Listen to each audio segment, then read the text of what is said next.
right, you want me to hold that? I'll hold it. Okay. Thank you. You're probably used to doing that. Yeah, I am. Now, let me hold it. Done it a few times. Let me hold it. Okay. Yeah, I'll keep your 3 up there. Here we go. Okay. Bob Eubanks, tell us a little bit about the show. Well, I found out not too long ago that my partner and I were the only people that produced a Beatles concert all 3 years they toured America. So I decided to put together a show called Backstage with the Beatles. And it's a one-of-a-kind show. It's about 80% of the stories I tell happened to me during the 3 years that I produced their concerts here in Southern California. It's fun. I use a wonderful, wonderful Beatle band called Ticket to Ride on stage with me, and I tell stories that lead up to music, and that's how it all came about. Okay, great. How did you find this band? Where did they come from? I have a lady working with me named Noelle Stevens, and she's a big Beatle fanatic, and she knew all about Ticket to Ride, and when I heard them, I thought, yeah, that's the group I want to use. They're just wonderful. Okay, anything else you want to add? Nope, I'm just, I do want to add something. The people here at the Armstrong Theater are just wonderful to work with. Chris and his staff are just incredible, and I hope we get to come back next year too. Okay. I remember watching the Newlywed Game, and the question was.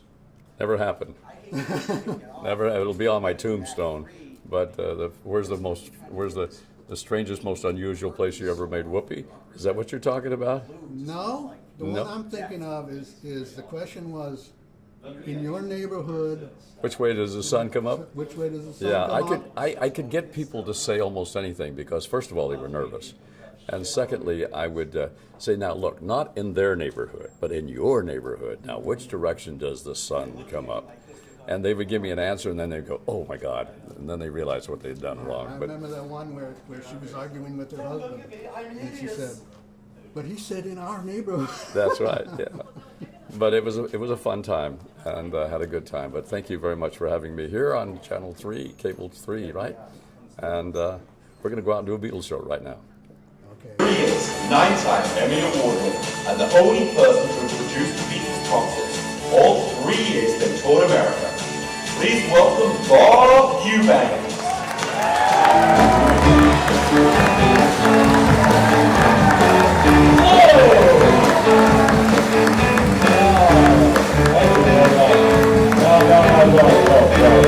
Don't stop. Don't sit there.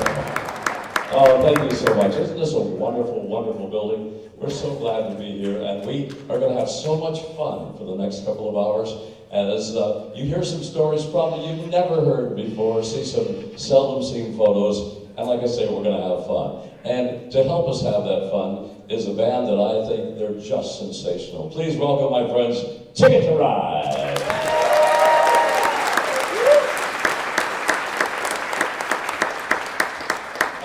When I hear that twist and shout, boy, does that bring back memories to me. 1964, Hollywood Bowl. That was the first song that the Beatles sang when they came out, and it just gives me goosebumps now. I was the promoter. Now you're probably saying, well, what is a promoter? Well, let me tell you, I had to buy the act, I had to rent the building, I had to pay for the security, I had to pay for the stagehands, and you would pray to God there was something left over after that. So that's what a promoter does. And I have some great backstage stories that I want to share with you this evening, but first I want to back up a little bit and tell you how it all came about. I started my career at a 250-watt radio station in Oxnard, California. 200 watts went into the ocean, 50 watts went to the cemetery next door. Hey folks, I was out there talking to myself. In fact, one time, I had a big rock and roll album giveaway contest. I must have mentioned it 200 times. And I finally said, you know what, I'll just give it to the first person that calls.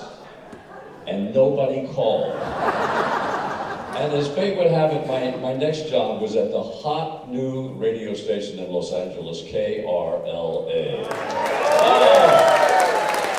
And I was there with the big guys. I was there with Dick Biondi from Chicago. Dave Hull, the Hullabaloo was there. Wink Martindale, Memphis, Tennessee. And Casey Kasem from Detroit, and this little boy Bob Eubanks from Oxnard. So when they, and I had never heard the Beatles before, and all of a sudden these record promoters start saying, have you heard that new sound? Have you heard that new sound? And I said, no, I haven't heard the new sound. And then everybody was starting to, phones would start to ring and everything. And it was a strange thing how it all came about.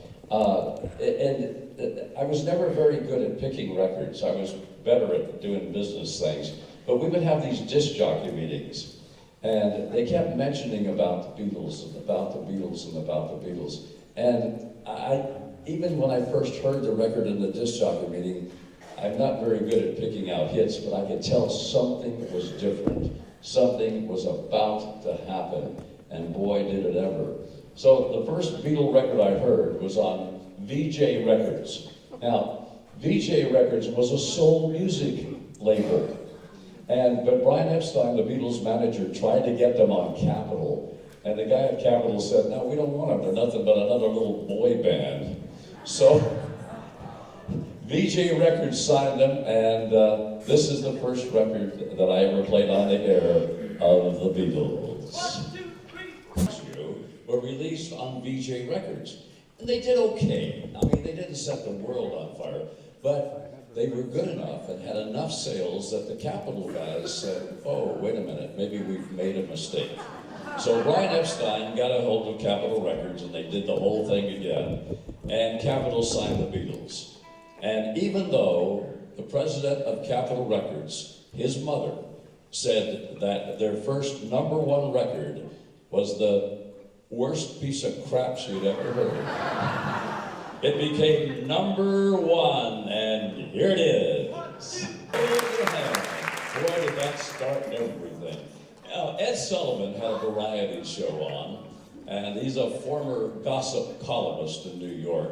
And he was the one, by the way, that put Elvis on his show very early on, but the network insisted they not shoot Elvis from the waist down. Sure.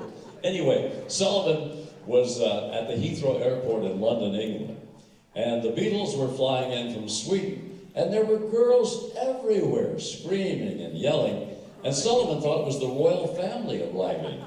And so he said to this guy, he said, wow, is that the royal family? And the guy said, no, that's the Beatles. He said, who in the hell are the Beatles? Well, he found out. Boy, did he find out. He did a little research, and he ended up wanting to book them, but he wanted to book them on his show as somewhat of a novelty band. So Brian Epstein, the Beatles manager, they flew to New York, and they talked to Sullivan, and they got it all set, and they agreed that the Beatles were going to do the Ed Sullivan Show, just like Elvis had done it. And so the Beatles arrived in New York, and it was on February the 9th, 1964. And like everyone else, I first saw the Beatles on the Ed Sullivan Show. But I'll tell you something. The night that they were on the Sullivan Show, the music world in America changed. The Ed Sullivan Theater holds 700 people. There were 50,000 requests to attend the show that night. 50,000. And when the Beatles went on, well, the ratings were incredible. 75 million people, 75 million, watched the Ed Sullivan Show night for the Beatles. And I got to tell you something, the Beatles were on the verge of some fame and fortune. Twist and Shout, the Isley Brothers had that record, and it was a big #1 hit. And then a guy named Barrett Strong came along and recorded Money, but none of them sounded like the Beatles sound. So they were just amazing. And after the Sullivan Show, they decided they were going to tour America. And Brian Epstein, their manager, knew a guy named Norman Weiss at the General Artists Corporation, GAC, located right here in Beverly Hills. So they signed with GAC, and what GAC did is they went to their regular concert promoters that they had used. And they'd always used a guy at the Hollywood Bowl named Lou Robin. Lou Robin was used to buying Frank Sinatra and Ella Fitzgerald for $10,000. And so when the Beatles came along, and Brian Epstein said he wanted to play the Hollywood Bowl, but he wanted more money than anybody had ever gotten at the Hollywood Bowl. So he wanted $25,000 for the night, guaranteed. Well, that was unheard of at the time, I'll tell you. But anyway, so they went to Lou Robin, and he turned them down. He said, no, I could buy Sinatra and Ella Fitzgerald. No, I don't want them, the long-haired guys. Parenthetically, he ended up booking a concert with the Beatles in 1965 in San Diego, and it was the only concert in 3 years that the Beatles, where the promoter lost money down there in San Diego. But anyway, so he turned them down, and I said, you know, wait a minute, I want them. And so I went to GAC, and the thing is, I was a disc jockey at the hot new station, but I also had some young adult nightclubs called Cinnamon Cinders. And so I was a buyer at GAC. And so I would book Stevie Wonder, Ike and Tina Turner, the Beach Boys, the Righteous Brothers. So I had it all going for me. But I went to GAC and they said no. But then there was this lovely lady named Julie Stedham. And Julie helped me out. She was an agent over there, and I would buy all of my talent from her. Finally, they said, well, okay, I'll make you a deal. If you can get the Hollywood Bowl, you can have the Beatles. So I called the Hollywood Bowl. And they said, well, if you can get the Beatles, you can have the Hollywood Bowl. I said, what? So I was having a rough time getting them all together. I'd never produced a concert before. And Julie Stedham called me and she says, don't worry, it's going to be okay. Don't worry, because we're going to work it out. We really are. I had to come up with $25,000. Yeah. And I had a business partner named Mickey Brown who partnered with me on the Beatles concerts also. But we owned a house in Calabasas.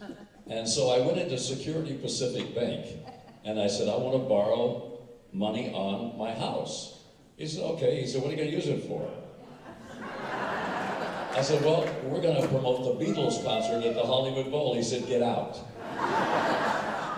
So I went down the street to a little bank called Trans World Bank. And the manager, Liz Miller, they had just repoed a motorcycle. It was leaking oil all over the floor. But Liz's son was a big Beatle fan. And she loaned me the $25,000 that we needed. And we signed the deal. And I'm going to tell you something. Oh, nice story. Oh my God. And I'll tell you a little fact that I found very interesting. The Beatles, they were supporters of the civil rights movement in the United States. And in their contract, in the clause, they said, and I'm going to read it, artists will not be required to perform before a segregated audience. John had said that they would rather not do a show and lose the money if the tickets were not available to everyone. And you've heard the stories about the terrible things that acts demand backstage. Well, they were terrible. They also requested an adequate sound system and clean towels. So we put the tickets on sale in April, and OMG, the town went crazy. You talk about chaos. You could get the tickets at the Hollywood Bowl, at Wall Lakes Music City, and the Automobile Club of Southern California. There was no Ticketmaster in 1964. And all 3 years, folks, the tickets were $3, $4, $5, $6, and $7. Now, McCartney played Dodger Stadium for $250 a ticket not too long ago. But anyway, that was the ticket price, and we had to live with it. So when word got out that the tickets were going to go on sale, I will tell you, all hell broke loose. Kids were camping out on Highland Avenue there in Hollywood. They were hiding in the bushes. And the ticket line went from the Hollywood Bowl almost down to Hollywood Boulevard on that morning. You can imagine that. And so I had a lady working with me named Terry Brown, and she was in the box office, and she said to the box office guy, she said, can we sell it out today? He said, heck no, you can't sell it out in one day, for God's sakes. Maybe in a week. You're not going to sell it out in one day. About noontime, he went to Terry. And he said, we're sold out. You can't buy another ticket. Can't buy. They said, well, that's up to Brian. So he was in London, and I would call, and I would have to call at 11 o'clock in the morning. Now, that's 8 hours ahead of us, folks. So in the middle of the night, I would call, and I say, may I speak to Brian Epstein? Oh, I'm sorry, Mr. Epstein's on the phone right now. He can't talk to you right now. Could you please call back tomorrow? Tomorrow? This went on for a week, and I never could get the guy on the phone. So there used to be an act called Chris Montez, and I knew his manager.